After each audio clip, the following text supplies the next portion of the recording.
ba ma jugee tamit di dellu si damaa mbëkk benn miir ba mooy loolu. waaw teg ci sama yaram xaw a jagadi torop mais bon effectivement j'ai suivi aussi Ousmane Sonko kon gars yi ni ko defee déjà pour une analyse de forme man je suis d'accord sur le choix de l'UCAD parce que c'est assez symbolique ça veut dire que la chose est à la fois politique et académique te it daaray Cheikh Anta lañ nekk c'est le Sénégal en miniature tey jii nii amul benn place booy jël ci Dakar boo xamante ne mën na regrouper toutes les sensibilités du Sénégal bu dul UCAD donc ñëpp nga fa étudiants yi je les ai vus avec autant d'enthousiasme pour toog fu Ousmane Sonko di wax donc mu meloon ni aussi un professeur qui donne un cours magistral aussi bien l'aspect politique am na ci solo parce que c'est fii la Sarkozy ñëwoon ci même salle bii nii am na mu waxee ak kii bi ba je pense universitaires yi ñoo ko tontu woon sax ñoom professeur Ibrahima Thioub gars yi jug bind pour montrer d'autres pour démontrer que ni l'Afrique est le berceau de l'humanité Cheikh Anta parce que il avait remis en cause ñun suñu histoire donc mais Sarkozy à l'époque c'était le président de la République de la France donc c'était la voix autorisée de la France et ici la particularité mooy le Sénégal accueille l'opposant de la France c'est-à-dire d'Emmanuel Macron loolu pour man am na signal bu mu bëgg a lancer ci relation yi ñu am ñun ak France alors Ousmane Sonko aussi ñëw solin boo xamante ne aussi am na beneen identité culturelle bu mu revendiquer te vous verrez que ni tissu bii nii dina jar trop dans les prochaines semaines je ne pense pas que di nga ko tabaskee mais quand même dina jar te loolu it dafa am leneen lu muy jouer ci rôle économique par rapport à nos artisans mais par rapport aussi ak ñun suñu culture li Cheikh Anta di wax unicité culturelle d'Afrique noire c'est-à-dire li ñu boole te loolu noonu je pense que ni ci discours bi am na ci yu bari yoo xamante ne lijjanti na ko ça c'était des considérations de forme alors sur le fond man dama gëm ne Ousmane Sonko a prononcé un discours historique dans l'exacte mesure où il n'a pas pris de gants jëlul tabou vraiment pour exprimer les mots MOTS face aux mots MAUX yi nga xamante ne tey jii nii ñun moom lañ jàkkaar lool ci identité culturelle identité religieuse parce que jëlul gant quand il parle carrément de la perception que Occident di gisee ñun nu ñuy pratiquer suñu religion et qui diabolise en même temps cette religion il a pointé du doigt là où ça fait mal mel ni ku yóbbante Mélenchon ci la politique française en Afrique te pourtant loolu mënoon nañu dem ci Macron par exemple defuñu ko donc jàpp naa ne loolu yëpp ay signalisation la yoo xamante ne Ousmane Sonko aussi président Pastef qu'il soit c'est aussi le premier ministre du Sénégal et que Pastef boobu tamit c'est le parti au pouvoir donc moom en tant que leader du Pastef di wax au nom de Pastef c'est-à-dire de l'idéologie Pastef tout en reflétant la réalité que ce parti qui a cette idéologie c'est cette formation politique qui est au pouvoir loolu wax la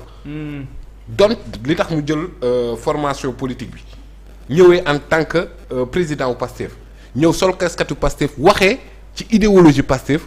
tout en montrant que Pastef est au pouvoir donc li mu doon wax c'est l'idéologie qui est au pouvoir et idéologie boobu noonu dans les rapports de la France-Afrique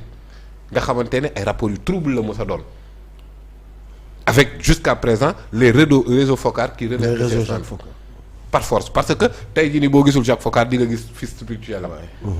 et c'est cette même France là moom moo dem Guinée dugal fa ay faux billets pour nësaxal économie wam France boobu moo rey Félix Mounier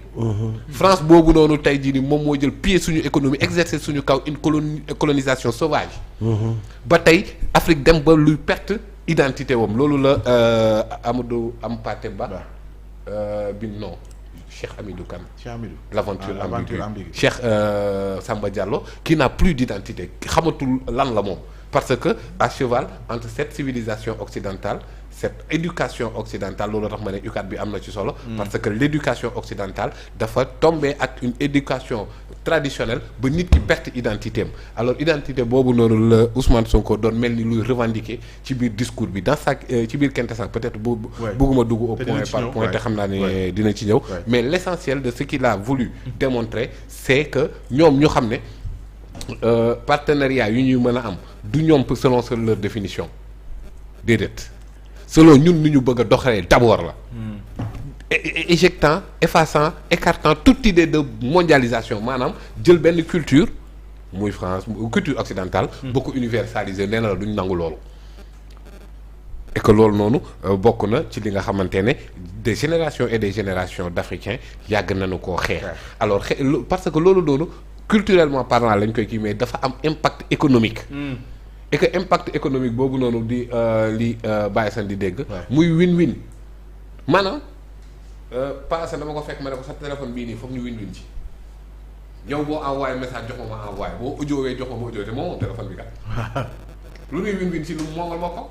win-win bi lu nu bokk la da ngay participer